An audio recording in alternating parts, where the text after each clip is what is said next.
on va aborder un petit peu les titres et puis le gros de votre carrière.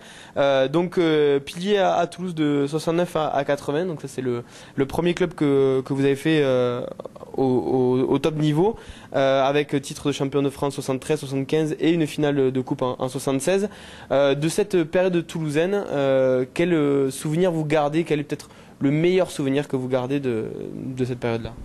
La période toulousaine, bien sûr, c'est les 2 titres de champion, surtout le premier, parce que le premier, ça faisait un moment qu'on ne l'avait pas été, c'est toujours comme ça.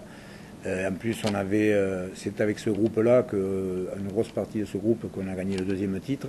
Donc évidemment, ça crée des liens très importants. D'ailleurs, aujourd'hui, il y a encore l'amicale des anciens, et surtout autour de ces joueurs de cette époque. Et c'est vrai qu'il y avait un engouement, il y avait un rugby à 13 qui était passionné. Bon, on était plus jeunes, on était bien jeunes.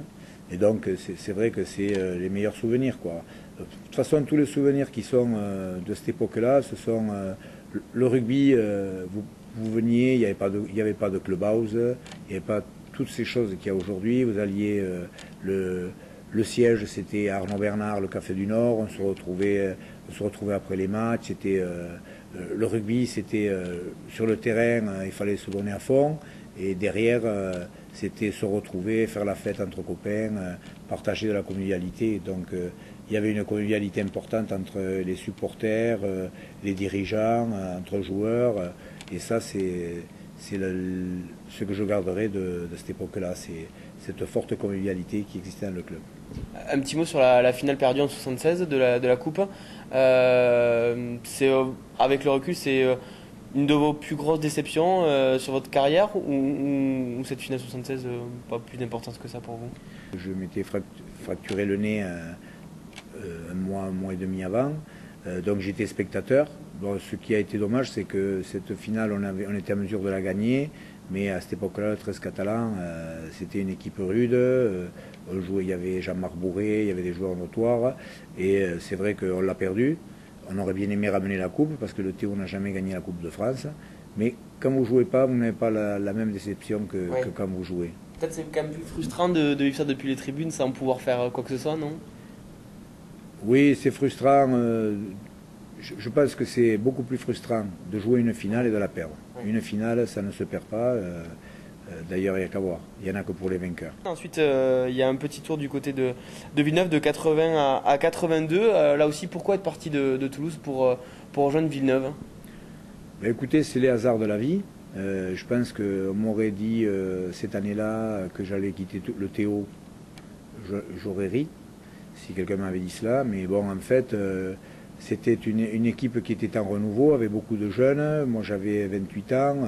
J'avais passé la saison antérieure, avait été difficile.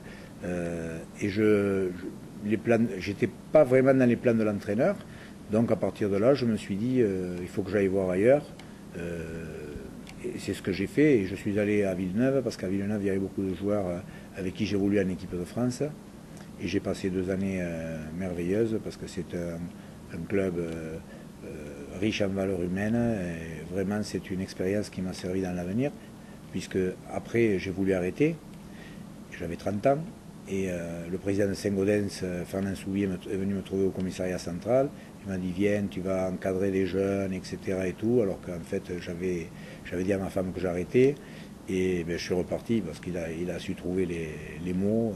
Et donc j'ai fait 2 ans de plus à Saint-Gaudens, où j'ai encore vécu une expérience très différente, puisque là, on jouait la descente. J'avais toujours joué le titre, avec le Théo ou avec Villeneuve. Et ben, c'est formidable, parce que ça vous fait aller chercher au fond de vous-même pour des choses complètement différentes. Et dans la vie, ce sont des expériences qui vous apportent beaucoup, même si vous ne jouez plus. Bon, ça c'était pour la deuxième partie consacrée à la carrière. On se retrouve dès la semaine prochaine pour parler de l'après-carrière. C'est quand même le but de cette émission. Donc on se retrouve dès la semaine prochaine. Merci.